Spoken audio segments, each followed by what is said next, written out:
बिस्मिल्लाहिर्रहमानिर्रहीम। अस्सलाम वालेकुम नाज़रीन, प्रोग्राम सिटी एट 10 में खुश आमदीद। मैं हूँ आपकी मेज़बान अना यूसुफ। उम्मीद है आप सब लोग ठीक ठाक होंगे और आज रात में जो सब तब्दीलियाँ हुई उन तब्दीलियों की तरफ भी हमने आना है। कुछ सियासी सूरत हाल की तरफ भी हमने बात करनी है। पंजाब की सियासत का बेड़ा अब किसके सर जाएगा और क्या होगा पंजाब की सियासत का मुस्तकबिल, बहुत बड़ा सवाल है, बहुत अहम सवाल है और सबकी नज़रें इसी पर हैं। आगे चल के हमने ज़रूर इस पर बात करनी है। जुमे का मुबारक दिन है आप सब लोगों को, जुमा मुबारक। अपनी दुआओं में प्लीज़ हम सबको याद रखिएगा। हमने प्रोग्राम का बाकायदा आगाज़ करना है। पहला सेगमेंट एक दिन एक नेकी।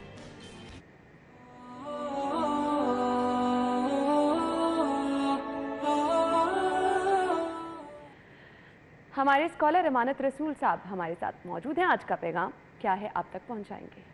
रसूलुल्लाह सल्लल्लाहु अलैहि वसल्लम ने ये फरमाया कि अगर एक शख्स जो गलती करता है लेकिन अपनी उस पर गलती पर नदामत का इजहार भी करता है, यानी आपका मुलाजिम है, खादिम है या काम करने वाला है, अगर उससे कोई गलती हो जाती है तो वो अपनी गलती पर शर्मसारी का, नदामत का इजहार करता है, तो फरमाया कि जो उसको माफ़ करेगा अल्लाह ताला क़यामत के दिन उसको माफ़ कर देगा।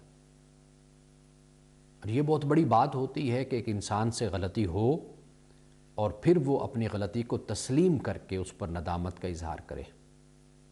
इसके मुकाबिल में एक रवैया तो ये होता है कि गलती भी करते हैं, यानी चोरी, ऊपर से सीना जोरी। ये रवैया काबिल तहसीन नहीं होता। लेकिन वो शख्स के जो गलती कर बैठता है वो फिर नदामत और शर्मसारी का इजहार करता है, तो उसके साथ हमारा रवैया हमेशा मुआफ़ी का और दरगुज़र का होना चाहिए। हाँ, वो शख्स के जो ढटाई का मुजाहरा करता है तो उसकी इस्लाह का जो पहलू उस वक्त की मुनासबत से हो तो उसको इख्तियार किया जाना चाहिए। यानी ये बात हमेशा जहन में रखी जानी चाहिए कि हम इंसान हैं, बशर हैं, हमसे भी बड़ी ताकत मौजूद है। अगर हम अपनी गलती करते हैं और उस पर नदामत और शर्मसारी का इजहार करते हैं तो हमसे जो बड़ी ताकत है, जो इस कायनात की मालिक है और खालिक है, वो भी तो हमें मुआफ़ कर देता है। और हम उससे अगर मुआफ़ी के खास्तगार हैं और उम्मीद रखते हैं कि वो हमें मुआफ़ करेगा, तो फिर हमारा रवैया अपने साथ जो रहने वाले लोग हैं या माताहत हैं, हमें उनके साथ भी मुआफ़ी का और दरगुज़र का रवैया इख्तियार करना चाहिए। और अल्लाह सुब्हानहू व तआला इस पर खुशखबरी भी देता है कि जो दुनिया में मुआफ़ करता है किसी को, दरगुज़र करता है किसी की गलती से, अल्लाह सुब्हानहू व तआला क़यामत के दिन उसके गुनाहों से और ख़ताओं से अल्लाह ताला दरगुज़र फरमाएगा, उसे मुआफ़ करेगा। ये था आज का पैगाम जो कि आप तक पहुंचाया। हमने बढ़ना है आज की खबरों की तरफ। तो आज एज सच हमारी कुछ टॉप स्टोरीज नहीं है क्योंकि सियासी सूरत हाल ऐसी है। इसको अब सर्द मौसम में गर्मा गर्म सूरत हाल कहें कि ये कहें कि गुत्थियाँ सुलझने लगी हैं, हालात सही हो रहे हैं। वो मामलात जो कि साफ शफाफ नहीं बल्कि धुंधले, शायद धुंध की वजह से ही नज़र आ रहे थे, धुंध अभी छटी नहीं है लेकिन ये मामलात क्लियर होने लग गए हैं। हम अपनी लीड स्टोरी की तरफ जाएंगे। स्टूडियो में हमारे साथ हमारे सीनियर रिपोर्टर्स मौजूद हैं। इमरान यूनस और इरफान मलिक ने आज हमें ज्वाइन किया। अस्सलाम वालेकुम। वालेकुम सलाम। क्या हाल चाल है? जी ठीक ठाक। इरफान, आपकी मुस्कुराहट मुझे नहीं समझ आ रही, मतलब इतना आप क्या मुस्कुरा रहे हैं परवेज लाई साहब के जाने पर? अब आप सोच रहे हैं नवाज़िशात कुछ पंजाब की तरफ भी होना शुरू होंगी। आपसे ही आगाज कर लेते हैं। ना देखें, मैं इस बात पे हंस रहा हूँ कि इन लोगों ने, हुकूमत ने पंजाब खसूसी तौर पे इसको किस तरह एक मजाक बना के रखा हुआ बिल्कुल था। आपने सही कहा कि अच्छा, वैसे परसों रात 12:30 बजे इंतजार कर रहे थे कि कुछ होने वाला है। बिल्कुल। और कल रात हो गया 12 बजे। आप देखें कि जब इनके खिलाफ अदम एतमाद आई तो उसके बाद किस तरह इसके साथ खिलवाड़ किया गया। कभी आपने वज़ीर आला जो बन गए उनको आपने कहना शुरू किया कि ये डमी वज़ीर आला हैं, ये वज़ीर आला नहीं बनते। हमने ये भी देखा कि वज़ीर आला जो हैं वो पंजाब असम्बली का इजलास फ्लैटिस होटल में भी कर रहे हैं और एक इजलास पंजाब असम्बली में भी चल रहा है। फिर उसके बाद हमने देखा कि स्पीकर पंजाब असम्बली जो हैं उन्होंने एक तवील तरीन जो है वो इजलास बुला लिया ताकि उसमें उनके खिलाफ अदम एतमाद जो है वो न आ सके। और उसमें कोई पंजाब हुकूमत के जो अवाम के टैक्सों के पैसे, अगर एक दिन इजलास चले तो उसमें 2 से 2.5 करोड़ रुपए के जो लागत है वो पंजाब हुकूमत के टैक्सेस की आती है।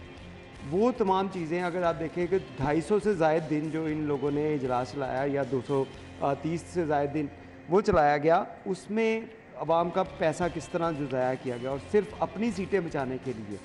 उसके बाद क्या हुआ कि पंजाब में वज़ीर आला पंजाब चौधरी परवेज़ लाई साहब की जानिब से जो बजट था उसका ऐसा बेदरेग इस्तेमाल किया गया और सारा का सारा अपने हलकों में लगा दिया गया। ये सूरत हाल थी और अब जो है ये सारा कुछ होना था। अब देखिए कितना अरसा कोई बर्दाश्त कर सकता है कि आपको एक गवर्नर पंजाब कह रहे हैं कि मुझे लग रहा है कि आप एतमाद का वोट जो है वो नहीं ले सकते, लिहाजा आप इजलास में जाएं और जाकर इजलास में ये अपना एतमाद का वोट लें। उस जो आइनी उनका हक था गवर्नर पंजाब का उसको तस्लीम नहीं किया गया और उसको मजाक बना दिया गया।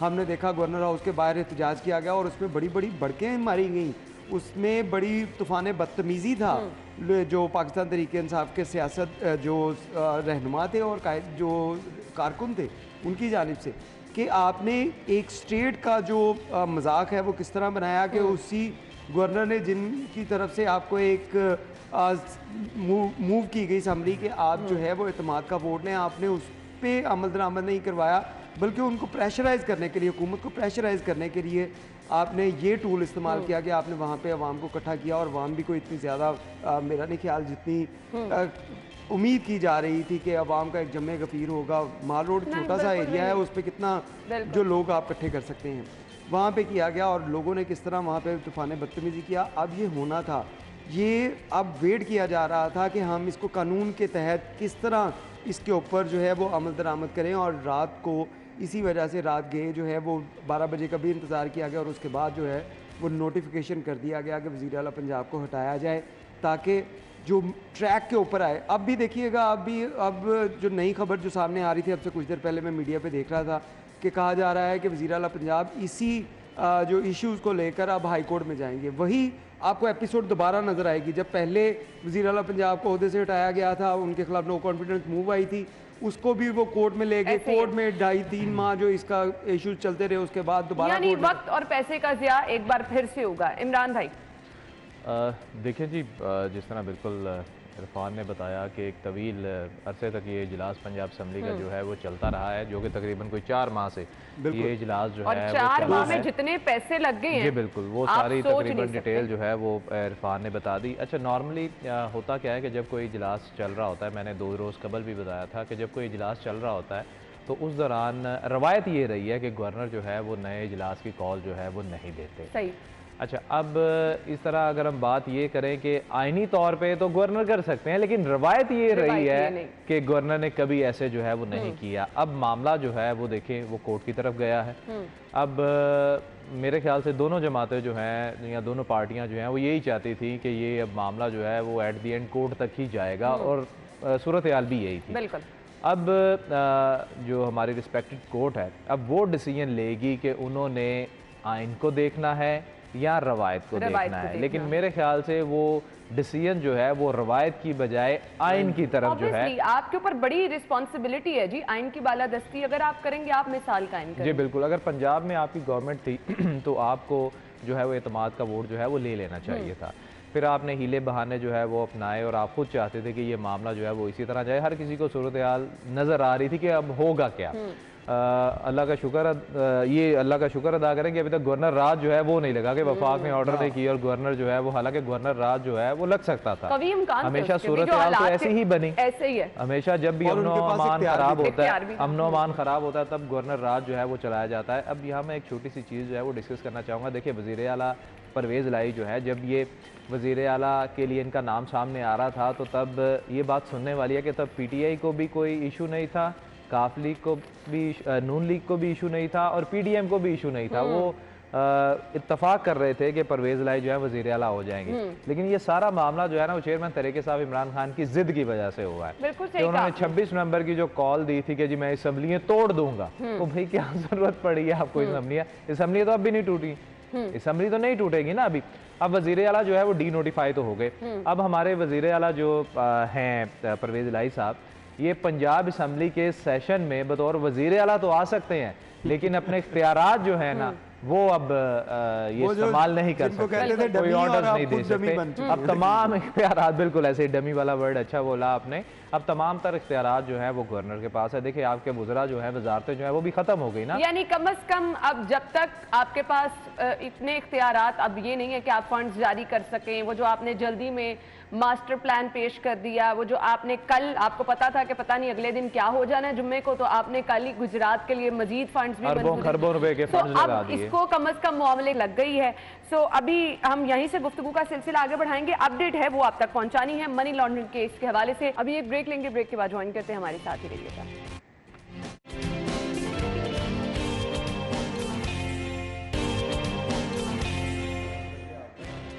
ब्रेक के बाद आपको एक बार फिर से खुश आमदीद कहेंगे। और सियासी गुत्थियां सुलझ रही हैं और ये मिशन दिया गया है जी चौधरी शुजात की शाफे और सालिक के साथ। आसिफ जरदारी से मुलाकात, पीडीएम इत्तेहाद की भी कुछ बात कर लेते हैं और कुछ मुफाहमत के बादशाह की एंट्री की भी बात कर लेते हैं, जिसके बाद अब हालात हमें क्लियर होते नजर आ रहे हैं। इमरान भाई सॉरी देखें जी, जो मौजूदा सियासी सूरत हाल है और इसमें अगर देखा जाए कुछ रोज़ कबल भी जो है वो चौधरी शुजात साहब और आसिफ अली जरदारी की जो मुलाकात हुई थी, तो उसमें भी जो है वो डिसीजन ये लिया जा रहा था कि पंजाब का जो नेक्स्ट वज़ीर आला है वो कौन होगा, क्या वो जियाला होगा या कोई नून लीग से जो है वो ही आगे आएगा। तो अभी ये जो रात की डेवलपमेंट है ये बहुत बड़ी डेवलपमेंट थी। ये कोई मामूली बात नहीं थी कि आप किसी भी सूबे का वज़ीर आला जो है वो रातों रात डी नोटिफाई कर दिया जाए और वो भी गवर्नर की जानिब से जो है वो किया जाए और आपकी तमाम काबीना जो है वो भी तहलील हो गई।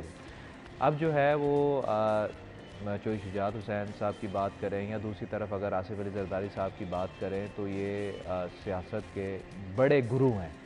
अब इन्होंने ये डिसीजन जो है वो लेने हैं, इन्होंने देखना है कि अब पंजाब का मुस्तकबिल जो है वो क्या होगा, वज़ीर आला कौन होंगे, कैबिनेट में जो लोग हैं वो कौन शामिल होंगे और आगे अगर ये मामला अदालत में जाता है तो पीडीएम या मुस्लिम लीग नून या पीपल्स पार्टी जो है वो किस तरह काउंटर करेगी।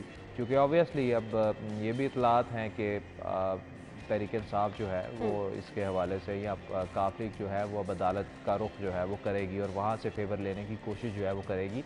अब ये मामला फिर अदालत की तरफ चला गया है। लेकिन दूसरी तरफ अगर देखा जाए कि ये जो पीडीएम इत्तेहाद है ये अब अपनी सियासत जो है वो देख रहा है कि हमने मुस्तकबिल में अब इस चीज़ को कैसे लेकर चलें। सही। इरफान क्या कहना चाहेंगे? अब काबीना तो ख़त्म हो गई, तो वो मैं ज़रा सोच रही थी जो वज़रा के शाहाना प्रोटोकॉल, वो गाड़ियाँ जो नहीं थी, वो अभी फ़िलहाल ये इंजॉय करेंगे ना, ये बड़े ढिठाई के साथ इंजॉय करेंगे, आप देखिएगा। और ये कोई भी अभी वजीर जो है ना तो गाड़ी छोड़ेगा, ना सिक्योरिटी छोड़ेगा, ना मराद जो है वो ले रहा है वो छोड़ेगा। क्यों? क्योंकि देखें इस गवर्नमेंट ने आप इस गवर्नमेंट की बात कर रहे हैं ना, ये गवर्नमेंट अगर 8 माह पहले देख लें तो तब से ये शुरू हुए, जब से इनको निकाला गया इन्होंने सुकून नहीं करने दिया। हर मूव इन्होंने वो की जो इनको कोशिश कर रहे थे कि इनको वापस सीट के ऊपर लाया जाए, जो मर्जी कर लें। वो कहते थे कि जो मर्जी कर लें, मुझे बस लेके आए, किसी तरह भी ले आए। आपको 2 जो असम्बलियों के चाहिए इसकी हमने छोड़नी है, हम उसको छोड़ देंगे। आपने एहतजाज करना है, आपने अरबों रुपया एहतजाज के ऊपर लगा दिया। वो सारी चीज़ें इसी वजह से हैं कि हम अपनी सीटों के ऊपर विराजमान रहे हैं, हम अपनी जो है वो चुदराहट कायम रखें।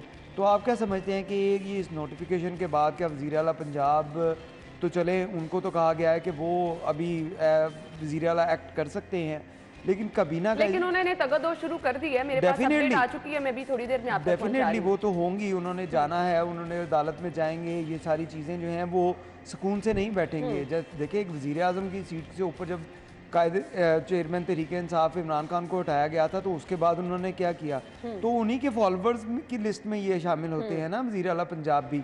तो आप क्या समझते हैं कि इनको अगर हटाया गया है तो ये सुकून से बैठेंगे? पहले भी देखे इसी तरह हुआ कि हमने 2-2 इजलास, जैसे हमने पहले बात की कि 2-2 इजलास देखिए, एक पंजाब असम्बली में चल रहा है, एक प्रैक्टिस में चल रहा है। अब भी ये सूरत हाल चलेगी, ये लोग कोई सीटें नहीं छोड़ने वाले।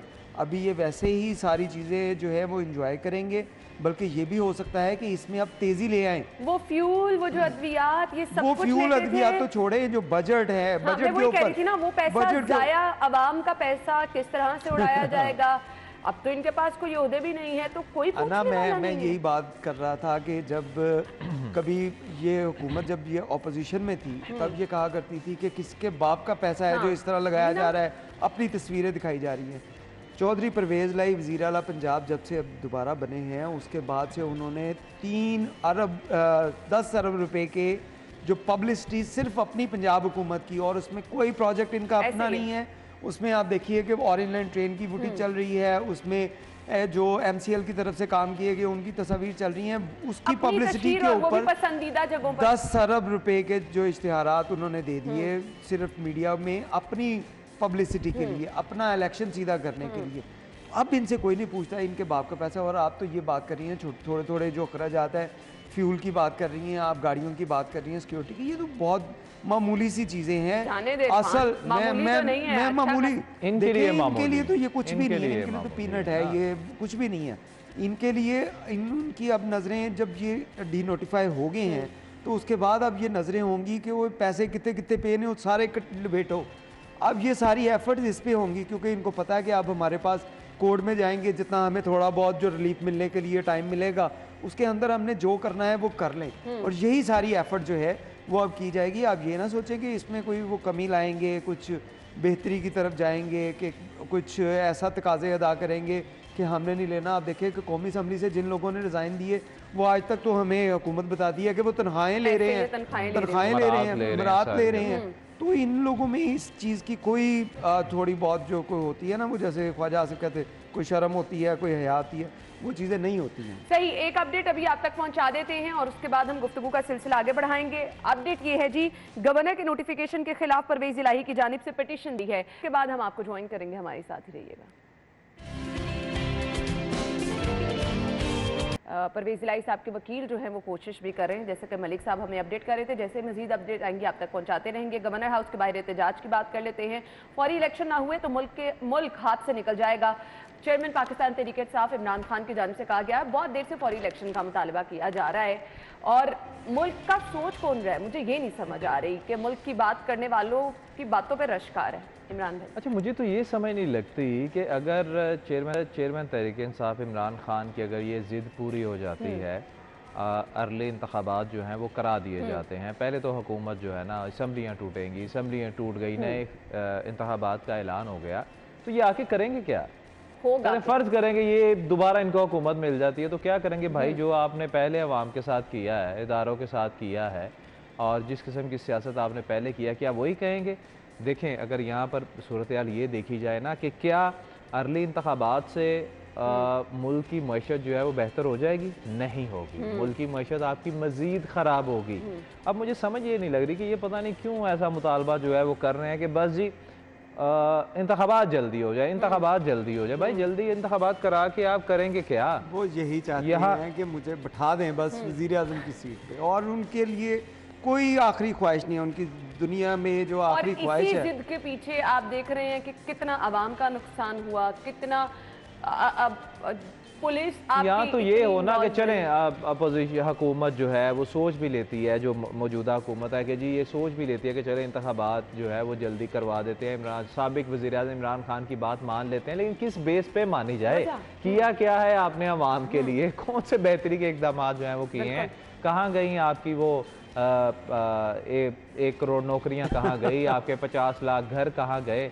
मयार ज़िंदगी आपने अवाम का बुलंद करना था, वो कहा गया? आपने वजारतें उन वज़रा को देनी थी जिनका अपना कोई बिजनेस नहीं होगा, आपने वजारतें उनको दी और वही वजारतें दी जिनमें वो इन्वेस्ट कर रहे थे, जिनमें उनका अपना जो है वो सारा कुछ इन्वॉल्व था।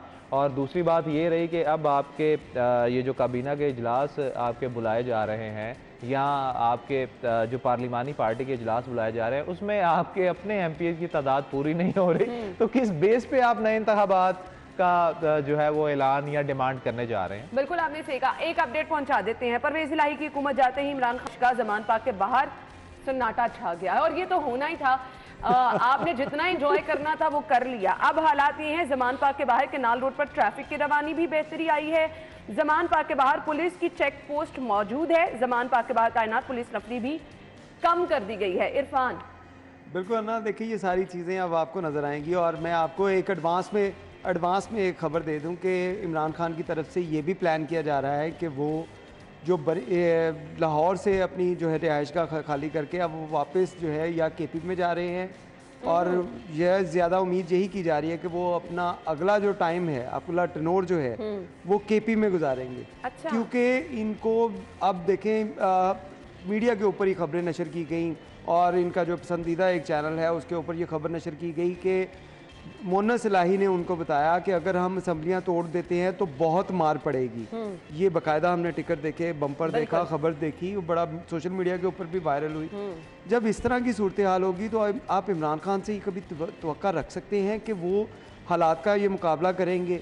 वो तो उनको ये था कि अदालत में जाते हुए मुझे गिरफ्तार ना कर लिया जाए, तो इस हवाले से भी उन्होंने पहले ज़मानत तलब की थी। मतलब कि वो गिरफ्तारी से, इन चीज़ों से इस कदर डरते हैं कि वो हर लम्हा व लम्हा यही कोशिश करते हैं कि मुझे पहले ज़मानत दें तो फिर मैं कोर्ट में जाऊंगा, कोर्ट में डिसीजन क्या होना है, ये सारी चीजें जो हैं वो अभी चलेंगी। आप अगर चेयरमैन पाकिस्तान तहरीक इंसाफ इमरान खान ने ये डिसीजन लिया है कि उन्हें अब केपी जाना है, वहाँ पे टाइम गुजारना है, तो बेहतर है, क्योंकि अब ना तो कारकुन है ना तो पुलिस है, अब यहाँ पे रहने का जवाब भी समझ से बाहर ही है। बाद आपको ज्वाइन करेंगे।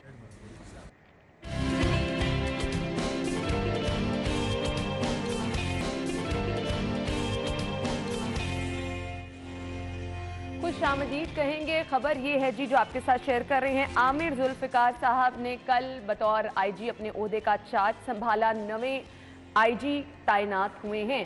सो हमारे यहाँ जो लॉ एंड ऑर्डर की सूरत हाल है, हमारे यहाँ जो पुलिस का सियासी मदाखलत और सियासी असर रसूख, जिसकी वजह से हमने बहुत सारी चीज़ें देखी कि कुछ शहर में तो कोई कानून नाम की चीज़ ही नहीं रही, अवाम का इत्तेमाद वैसे पुलिस के ऊपर नहीं है।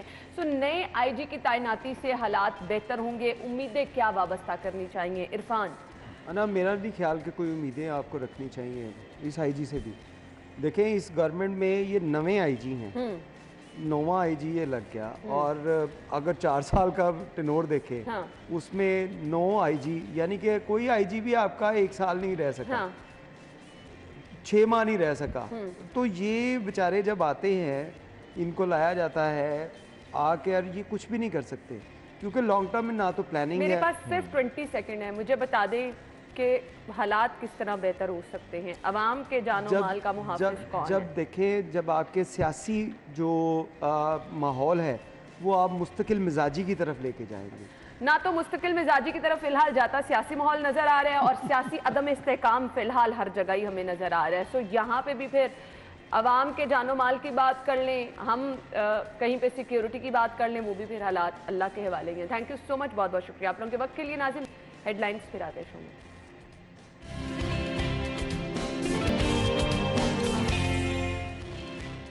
Welcome back. एक बार फिर से आपको खुश आमदीद कहेंगे। शहर में सर्दी की शिद्दत तो बढ़ गई है और प्रेडिक्शन की गई थी कि बारिशों का आगाज़ भी आने वाले कुछ दिनों में होने वाला है, बल्कि आज ही से आगाज़ हो जाएगा। सो सर्दी की शिद्दत बढ़ गई है। अब वेदर अपडेट्स क्या हैं, आपका वीकेंड कैसा रहेगा, बारिश होगी शहर में या नहीं, ये आपको बताते हैं टुडेज वेदर में।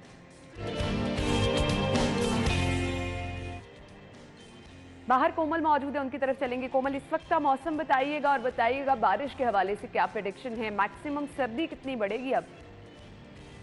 जी बिल्कुल अन्ना, लाहौर शहर के मौसम के हवाले से बात की जाए तो शहरी जो पिछले दिनों काफ़ी ज़्यादा जो थे वो बेताब थे कि ठंडी सर्दी का आगाज़ कब होगा, तो उनके लिए ये सर्दी जो है वो नहायत आप कह सकते हैं कि खुशी का बाइस बन रही है। यकबस्ता ठंडी हवाएं भी चल रही हैं और ठंड भी खूब पड़ रही है। तो यकीनन आप भी जब आ रही होंगी, आपने भी महसूस किया होगा कि आज जो है वो स्मोक और फोग का जो मिक्सचर देखने में नज़र आता है, उसमें थोड़ी सी बेहतरी नज़र आ रही है। इस वक्त जो पिछले दिनों इस वक्त भी अच्छी खासी धुंध महसूस की जा रही थी, जिसकी वजह से मामूलात ज़िंदगी काफ़ी मुतासर हो रही थी। आज मौसम जो है वो शदीद सर्द तो है, लेकिन फोग के जो बादल शदीद हम देख रहे थे उनमें थोड़ी सी कमी आई है। टेम्परेचर के हवाले से बात की जाए तो मौजूदा टेम्परेचर जो है वो 11 डिग्री सेंटीग्रेड रिकॉर्ड किया जा रहा है।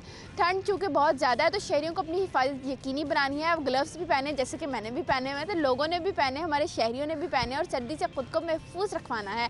कम से कम टेम्परेचर के हवाले से बात की जाए तो मौजूदा टेम्परेचर जो है वो आज जैसे कि 11 रिकॉर्ड किया जा रहा है। 24 घंटों के दौरान कम से कम जो है वो 5 रहेगा, ज़्यादा से ज़्यादा 15 डिग्री तक जाएगा। और माहिरीन ने बारिशों के हवाले से ना अभी तक कोई इम्कान जाहिर नहीं किया। इस दफ़ा जो है वो लग ये रहा है कि दिसंबर भीगेगा नहीं बल्कि यूं ही खुश गुजर जाएगा। तो शहरियों को जो है वो खुश सर्दी का सामना करना है, लेकिन ये जो शदीद सर्दी पड़ रही है इसको इंजॉय भी अपने अपने अंदाज में करना है। कोई जो है वो अपने दफातर में चाय की चुस्कियों के साथ कर रहा है, तो कोई कॉफ़ी कॉफ़ी से लुत्फानंदोज़ हो रहा है। लेकिन फोक के और स्मोक के जो मिक्सचर थे उसमें कमी आई है। स्मोक में हम देख रहे हैं कि इजाफा आज भी रिकॉर्ड किया जा रहा है। लाहौर में स्मोक की जो शरह है वो 220 रिकॉर्ड की गई है और लाहौर आलूदगी के अतबार से आज भी दूसरे नंबर पर है। तो शहरी जो है वो मास्क का इस्तेमाल ज़रूर करें और कोशिश करें ऐसे अवामिल, ऐसे अनासिर का जड़ से खात्मा करने में अपना किरदार निभाएं जो शहरी लाहौर की फ़िज़ा को बुरे तरीके से मुतासिर कर रही हैं। ठीक है, थैंक यू कोमल, आपने हमें मौसम की सूरत हाल भी बता दी और एहतियात भी बता दी। वाकई अब आपको बहुत एहतियात की ज़रूरत है। ये एकदम से सर्दी जो है इसमें बहुत एहतियात करनी पड़ती है। अब जी आपका फेवरेट सेगमेंट, आपकी बर्थडे हम विश करने वाले हैं, लेकिन उससे पहले जिनकी कल बर्थडे है यानी सैटरडे को, आज हमें पिक्चर्स भेज दें, इंशाल्लाह कल हम प्रोग्राम का हिस्सा बनाएंगे। अगला सेगमेंट है हमारा आज के भाव।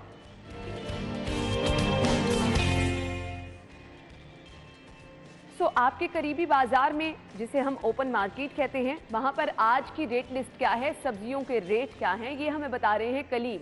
Over to you Kaleem.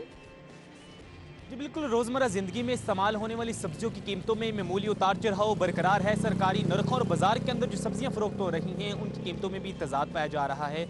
अगर बात करें आज सब्जियां किस कीमत में फ़रोख्त हो रही हैं, तो जो प्याज है दर्जा अव्वल, इसकी जो सरकारी कीमत है 177 रुपये है, जबकि ओपन मार्केट के अंदर ये 185 रुपये तक फ़रोख्त हो रहा है। इसके अलावा आलू की जो सरकारी कीमत है आज 29 रुपये है, ओपन मार्केट के अंदर ये 35 रुपये तक फ़रोख्त हो रहा है। और जो लहसुन है इसकी जो कीमत है मुस्तकम है, जो कि 235 रुपये है और ओपन मार्केट के अंदर ये 245 से 250 रुपये तक फ़रोख्त हो रहा है। इसके अलावा अगर टमाटर की बात करें, इसकी जो सरकारी कीमत है 55 रुपये है, जबकि ओपन मार्केट के अंदर ये 60 से 65 रुपये तक फ़रोख्त हो रहा है। और अदरक चाइना, इसकी जो सरकारी कीमत है 310 रुपये है, जबकि ओपन मार्केट के अंदर ये 320 से 330 रुपये तक फ़रोख्त हो रहा है। इसके अलावा अगर बात करें मेथी की, इसकी जो सरकारी कीमत है वो जो है 40 रुपये है, ओपन मार्केट के अंदर ये 45 से 50 रुपये तक फ़रोख्त हो रही है। शिमला मिर्च, इसकी जो कीमत है 67 रुपये है, जबकि ओपन मार्केट के अंदर ये 75 रुपये तक फ़रोख्त हो रहा है। इसके अलावा मटर की जो सरकारी कीमत है इसकी जो 56 रुपये है, ओपन मार्केट के अंदर ये भी 65 रुपये तक फ़रोख्त हो रहा है। पालक की सरकारी कीमत 21 रुपये है, ओपन मार्केट के अंदर ये 30 रुपये तक फ़रोख्त हो रही है। इसी तरह जो अरवी है इसकी जो कीमत है 95 रुपये है, ओपन मार्केट के अंदर 100 से 105 रुपये तक फ़रोख्त हो रही है। इसके अलावा जो दीगर सब्जियां हैं जो कि रोज़मर्रा ज़िंदगी में इस्तेमाल होती हैं, उनकी कीमतें में भी कुछ ऐसी बस चंद एक सब्जियां हैं जो कि मुस्तकम हैं। बाकी दीगर जो मुतादिद सब्जियां हैं उनकी कीमत में चंद रुपये का इजाफा हुआ है। और जो शहरी हैं उनका कहना है कि रोज़मर्रा ज़िंदगी में जो सब्जियां हम इस्तेमाल करते हैं उनकी कीमतें में भी कम करने के लिए हुकूमत को मुनासिब इक़दाम करने चाहिए, ताकि जो गरीब है वो 2 वक्त की रोटी से महरूम ना हो जाए। बहुत शुक्रिया कलीम ने हमें सब्जियों के रेट बता दिए। और अगर आपने गोश्त की ख़रीदारी करने हैं तो मीट रेट्स मैं आपको बता देती हूँ। सबसे पहले जी अच्छा जी मैं आपको बता देती हूँ मीट रेट। चिकन अगर आपने ख़रीदना है तो चिकन आपको ज़िंदा मुर्गी मिलेगी 294 रुपीज़ में, और इसका बना हुआ गोश्त 453 रुपीज़ में आप ख़रीद सकते हैं, यानी 453 रुपये किलो। इसके बाद जी आपके सामने है जी चिकन के रेट में, चिकन नहीं जी ज़ैनत के रेट जो हैं वो मैं आपके साथ शेयर कर देती हूँ। और मीट रेट हम आपको बता देते हैं जी, अगर आपने मीट की ख़रीदारी करनी है, अच्छा जी वो हम आपको आगे चल के बता देंगे। अभी चिकन के रेट जो बताए हैं, हालिया महंगाई के सूरत हाल की वजह से आप देख रहे हैं हर चीज़ महंगी है। एग रेट हमारे पास क्या है, रिटेल प्राइस है 264 रुपीज़, 264 रुपये दर्जन में आप अंडों की ख़रीदारी कर सकेंगे। इसके बाद अगर आप जाएंगे होलसेल पर ख़रीदारी करने के लिए 262 रुपीज़, 262 रुपये दर्जन में आप अंडों की ख़रीदारी कर सकेंगे। और इसके बाद जी अगर आपके करीबी स्टोर्स जो भी हैं, सुपर स्टोर्स हैं, वहाँ पर 261 1 रुपये की बचत के साथ 261 रुपये, ऑलमोस्ट आपके करीबी स्टोर्स में यही रेट होता है। तो अब अगला सेगमेंट है, आपको बताते हैं आप हेल्दी कैसे रह सकते हैं। वैसे तो आगे चल के हमने प्रॉपर एक सेगमेंट करना है, लेकिन टुडेज हेल्दी टिप में आज का हमारा टोटका क्या होगा वो शेयर करेंगे।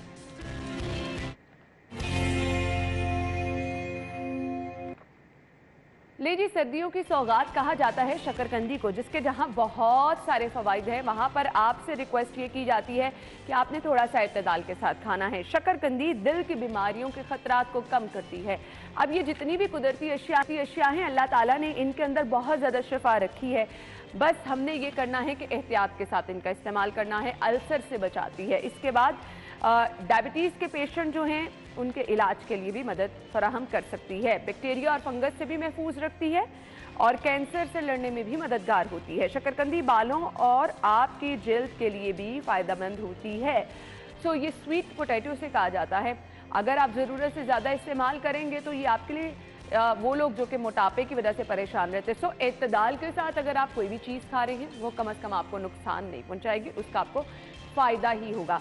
सो ये चीज़ आज की आपके साथ शेयर की। फिलहाल एक ब्रेक ज्वाइन करेंगे आपको इस ब्रेक के बाद।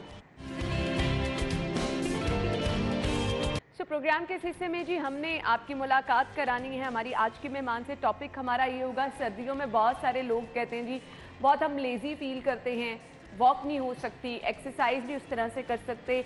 सो योगा कितना इफेक्टिव है? और फिर कुछ लोग कहते हैं योगा क्योंकि आपको कहा जाता है आउटडोर होना चाहिए, नेचर के करीब होना चाहिए। फिर लोग कहते हैं इसमें तो आपने इनहेल करना है, सर्दी बहुत ज़्यादा है, लोग वैसे ही ठिठुरते रहते हैं। सो ऐसे में योगा आप किस तरह से आसानी से कर सकते हैं? कौन कौन से योगा के आसन हैं जो कि सर्दियों में आपके लिए इफेक्टिव हैं? और फिर जिन लोगों को बहुत ज़्यादा इशू सांस लेने में रहता है, गला खराब, बलगम का इशू रहता है, उनके लिए भी आज हम इस प्रोग्राम में बात करेंगे। हमारे साथ हमारी मेहमान मौजूद हैं जी, सिलाफ नकवी। वेलकम कहेंगे उन्हें शो में। अस्सलाम वालेकुम सिलाफ। वालेकुम सलाम अना, कैसी हैं आप? ठीक ठाक, आप ठीक है? मैं ठीक हूँ, अल्लाह का शुक्र। अच्छा, बहुत इफेक्टिव हम देखते हैं योगा के जितने भी रिजल्ट्स आते हैं, लेकिन सर्दियों में लोग वॉक एक्सरसाइज से भी जान छुड़ाते हैं, लेजी इतने हो जाते हैं ना, सुबह जल्दी उठा भी नहीं जाता। तो योगा कितना इफेक्टिव है सर्दियों में? इम्पॉर्टेंट बहुत टॉपिक है अना। अक्सर लोग कहते हैं विंटर्स में मेरा वेट बढ़ जाता है एंड इट्स इम्पॉसिबल कि मैं अपना वेट रिड्यूस करूं। हालांकि आपकी बॉडी जितना आपको वार्म रखने की या हीटिंग सिस्टम आपको ऑन करने की कोशिश करती है, उतनी ही कैलोरीज आप बर्न करते हैं। तो आप योगा भी कर रहे हैं तो लोग अक्सर कहते हैं स्लो एक्सरसाइज है, बाय द वे स्लो नहीं है, लेकिन आप योगा प्रैक्टिस कर रहे हो तो साथ ही साथ आपका वेट भी रिड्यूस होगा। और जो हम बात कर रहे हैं ना कि जो स्मॉग भी होती है, एनवायरनमेंट भी आपका ऐसा है, कंजेशन बहुत ज्यादा होती है सर्दियों में, आम बंदे को भी बहुत ज्यादा फील होता है कि चेस्ट में ब्लॉकेज है, तो उसके लिए आपका इनहेलेशन और एक्सहेलेशन जरूरी है। लेकिन कुछ लोग जिनको एलर्जीज है, मैं उनके लिए रेकमेंड करूंगी या तो अर्ली मॉर्निंग अपनी प्रैक्टिस आप योगा की रखें। अगर आप अर्ली मॉर्निंग नहीं कर पा रहे या फॉग है बहुत ज्यादा, तब आप घर के अंदर रहें। मैं यही कहूंगी घर के अंदर रहें, इनहेलेशन बहुत ज्यादा जरूरी, फोकस के साथ आप फोकस करें, बस ये आपके लिए सबसे ज्यादा इंपॉर्टेंट होगा। दूसरा ये कि एक्सेल करने पे ज्यादा गौर करें। मैं कहती हूँ कि सर्दियों में आपको एक्सरसाइज कौन सी करनी चाहिए जिसमें आपकी हार्ट ओपनिंग या चेस्ट ओपनिंग होती है। जितनी भी आपकी स्ट्रेचिंग होती है जो आपके चेस्ट को एक्सपैंड करती है, आपके डायफ्राम को एक्सपैंड करती है, वो आपको हेल्प करेगी ताकि आपका जो नेजल पैसेज है ना वो सही होना शुरू हो। और आपने शुरू में जैसा इंट्रोडक्शन में कहा लोग ठिठुर रहे होते हैं और कहते हैं सर्दी लग रही है, तो उनके लिए एक टिप है।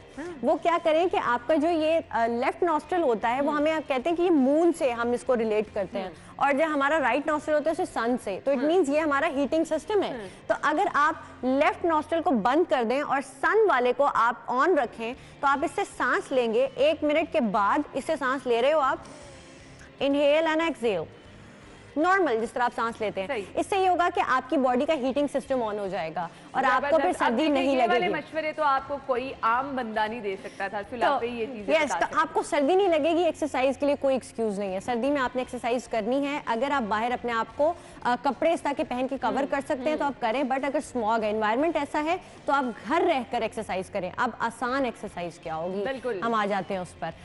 बैठे बैठे भी कहते हैं वो भी बताऊंगी, लेकिन खड़े होकर के आपने करना है। सबसे पहले इजी, जिसे हम कहते हैं कि ट्रायंगल पोज होता है, इजी आपका, आप इस पोस्चर में आएंगे और उसके बाद जो बिगिनर्स हैं इसको बेंड करेंगे जैसे हम लंज में जाने पर करते हैं, यहाँ अपना हाथ रख लें, ठीक है, और आपने इस तरह से खुद को स्ट्रेच आउट कर दिया। अब जो एक्सरसाइजेज मैं बता रही हूँ आपको 1 मिनट या 30 सेकंड से आप स्टार्ट करें, 1 मिनट तक आप इसको दोहरा सकते हैं। दूसरी साइड पे भी एग्जैक्टली आप ऐसे करेंगे, बट इसके अंदर ये होगा कि स्लो प्रोसेस है ये, कि आप फौरन से यहाँ पर फ्लोर पर जाने की भी कोशिश कर सकते हैं जिन लोगों में इतनी फ्लेक्सिबिलिटी है। अदरवाइज आप सिर्फ इसको यहाँ तक ही रखेंगे, अपने नी तक आप रखें, बिल्कुल अपने नी तक, और उसको बेंड रखें हमेशा। और आपने ये देखा होगा कि सर्दियों के अंदर जो हमारे बड़े भी कहते हैं पुरानी दर्दें जो है ना मेरी, वो मुझे फलां टाइम में चोट लगी थी, अब दर्द हो रहा है, तो आपके जॉइंट्स में भी पेन होना शुरू हो जाता है। तो उसके लिए क्या जरूरी है, जो आपकी इस तरह की मोशंस या आप रोटेशंस कह लो, ये इस तरह की जॉग इन प्लेस तो हम बहुत जंप करके करते हैं, तो बिल्कुल आप इस तरीके से आप इसको करेंगे। इसके अंदर करना क्या, बैक एंड फोर्थ आप अपनी लेग्स को लेकर जा रहे हैं, but never ever lock your knees इस तरह से। कोई भी अपना जॉइंट आप लॉक ना करें, उससे आपको पेन होना शुरू हो जाता है। अक्सर लोग जब खड़े भी होते हैं तो वो इस तरह से खड़े होते हैं, इसीलिए उनके नीज में पेन होता है। आप हल्का सा इसको बेंड रखें, स्पाइन को अपने सीधा रखें और ये मूवमेंट आप ये करते रहेंगे साथ साथ 30 सेकंड्स तक आपने इसको दोहराया 3 से 4 दफा आप इसको कर सकते हो। बाकी ये जो जितने भी पोस्चर बता रही हूँ आपको सर्दी में जो है ना वो आपका, जिसे मैंने कहा हीटिंग सिस्टम ऑन रखने में आपकी मदद करेंगे। अगर आपने कपड़े फिर भी पहने, जरा कवर करें खुद को। अच्छा, आपने ये किया जिसे हम कहते हैं, ये हम ज्यादातर बच्चों को भी करवाते हैं, इसे हम कहते हैं हग योर सेल्फ। अब किस तरह से होगा कि फ्लेक्सिबिलिटी अगर कम है तो आप कम कर सकते हो इसको, लेकिन यहाँ तक आप गए और आपने इस तरीके से फिर इसको रिलीज किया, 30 सेकंड्स तक आप इसमें रहेंगे। अब बात चूंकि हम वेट लॉस की भी कर रहे होते हैं, तो इससे ये होगा कि आपकी बॉडी टोनिंग होगी, कि आपने स्ट्रेच किया हुआ है, ओवरऑल अपनी बॉडी आपकी देखिए इन्वॉल्व है इस चीज में।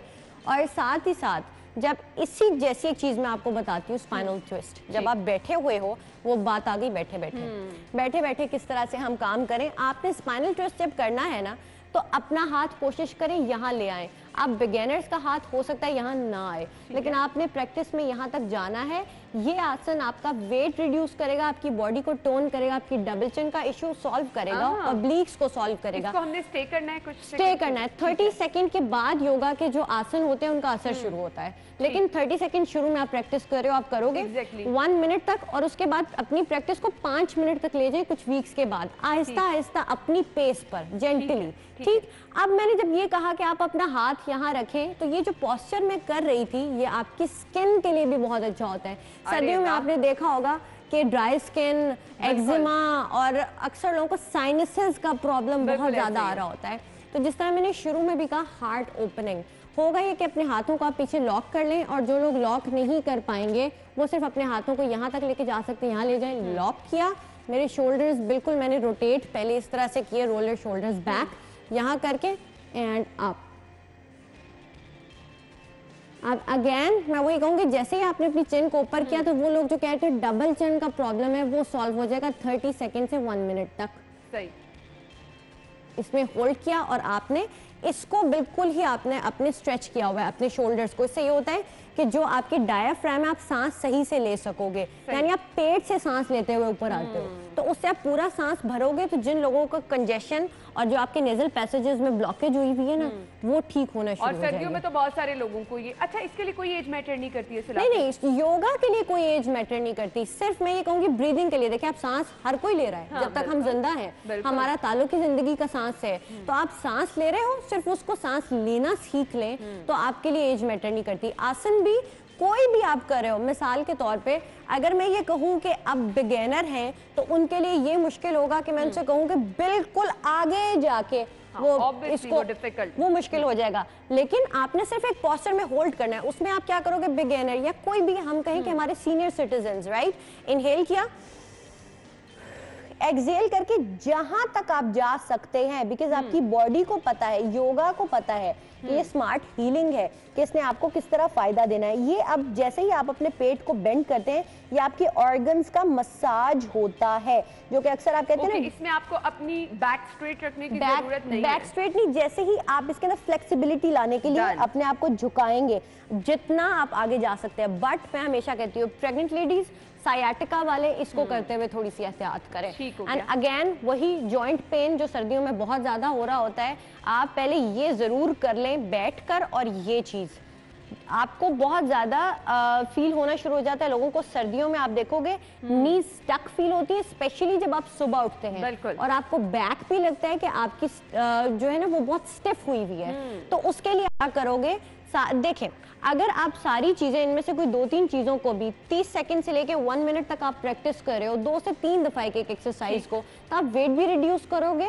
सर्दियों में वैसे भी आपका मेटाबॉलिज्म जो है ना वो फास्ट होना शुरू हो जाता है, तो इसीलिए आपने बस इनको प्रैक्टिस करना है और आपको रिजल्ट्स मिलना शुरू हो जाएंगे। अब आप जितना पीछे जा सकते हैं, मैंने कहा हार्ट ओपनिंग भी होगी, और आपकी स्पाइन एज आप स्लो करें, उसके लिए भी बहुत इंपॉर्टेंट होता है कि आप अपनी स्पाइन को स्ट्रेच करें। इस तरीके से अब आप इस पोस्चर में रहेंगे। अगर आपने इसको इंटेंस बनाना है तो आप थोड़ा और पीछे जा सकते हो और अपनी गर्दन को थोड़ा सा पीछे लेकर जाएंगे। यस, जितना आप हैंडल कर सकते हैं। आपने कितनी देर के लिए करना है? आप करेंगे 30 सेकंड से स्टार्ट करेंगे, 1 मिनट तक करेंगे, बट इसको बढ़ाते चले जाएंगे 5 मिनट्स तक। एक चीज जो हमेशा आपको योगा में करनी चाहिए, चाहे आप योगा में आप अपनी एक्सरसाइज एंड कर रहे हो या स्टार्ट में, जैसे भी आपको चाइल्ड्स पोज मैं हमेशा बताती हूँ, वो बहुत ज़रूरी है क्योंकि वो आपको अलाइन करता है, ग्राउंडिंग देता है और आपके ऑर्गन्स का मसाज करता है। जिन लोगों को लिवर या किडनी का इशू है तो उनके लिए भी ये बहुत ज़्यादा अच्छा होगा। आपने इनहेल किया, इनहेल करने के बाद थोड़ा सा पीछे जाने के बाद एक्सहेल, और आप अपने हाथों से, ये मैं बता रही हूँ जो बिगिनर्स हैं उनके लिए आसानी हो जाए, बहुत आराम से अपना सर आपने ग्राउंड पे लगा दिया यहाँ। अब 1 मिनट तक आप इसके अंदर होल्ड करेंगे।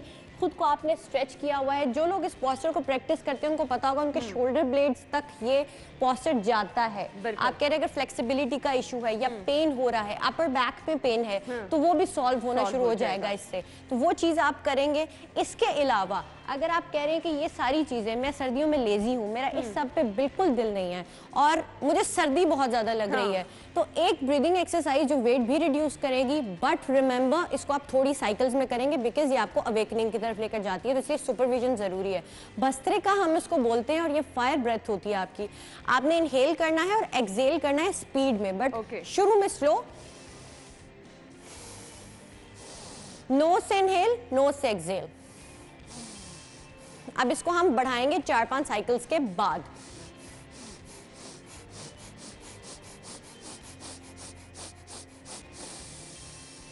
And exhale. इस तरीके से आप 10 साइकिल आपने की स्लो पेस में, 10 साइकिल फास्टर, उसके बाद एक डीप ब्रेथ आपने ली और एक्सहेल, उसके बाद फिर से आप इस पैटर्न पर चलेंगे। आपको शुरू में महसूस होगा कि आपका जो ब्रेन में ऑक्सीजन लेवल में कुछ कमी आ रही है, नहीं, वो आपको प्रैक्टिस की वजह से होगा। पूरी सांस भरेंगे और आप अगर इसको प्रैक्टिस करते हो 1 मिनट से ज्यादा, लिटरली आप स्वेट करना शुरू हो जाएंगे बिकॉज ये आपकी फायर ब्रेथ है। जैसे ही आप ब्रीदिंग करते हो आपका सिस्टम भी अलाइन होता है और जिस स्पीड में आप कर रहे हो तो फिर आपको पता चलेगा कि सांस आपकी कितनी बड़ी नेमत भी है और ये कितना बड़ा मैकेनिज्म अल्लाह ने आपको दिया हुआ है कि आप सांस सही तरीके से ले रहे हो तो आप फायर ब्रेथ की तरफ जा सकते हो, तो कैलोरीज भी बर्न होती है। एक चीज इंपॉर्टेंट यहाँ पर मैं जरूर बताना चाहती हूँ, 10 सेकेंड है, मैं सिर्फ ये बताना चाहती हूँ फैट लॉस की तरफ जाएं, जो कि आप इंचेस में लूज करें। वेट मत देखा करें स्केल पर, उसमें वाटर वेट भी होता है, आपकी हड्डियों का वेट भी होता है। फैट जाना जरूरी है जो कि बीमारी कॉज करता है। बिल्कुल आपने सही कहा। Yes. So, thank you so much Silafe, आपके वक्त का बहुत बहुत शुक्रिया। और ये जो कम वक्त में इतनी जबरदस्त टिप आप दे देती हैं, और वो बहाना जो आप लोग कहते हैं सर्दियों में हम कुछ नहीं कर सकते, बहुत आसानी से घर बैठ के, जमीन पे बैठ के किस तरह से आप अपने आप को एक्टिव रख सकते हैं, सब चीजें सिलाफे ने हमें बता दी। Once again thank you so much. My pleasure. Nazin break लेंगे, ब्रेक के बाद ज्वाइन करेंगे। प्रोग्राम का वक्त इख्तिताम को पहुंचा। अल्लाह हाफिज।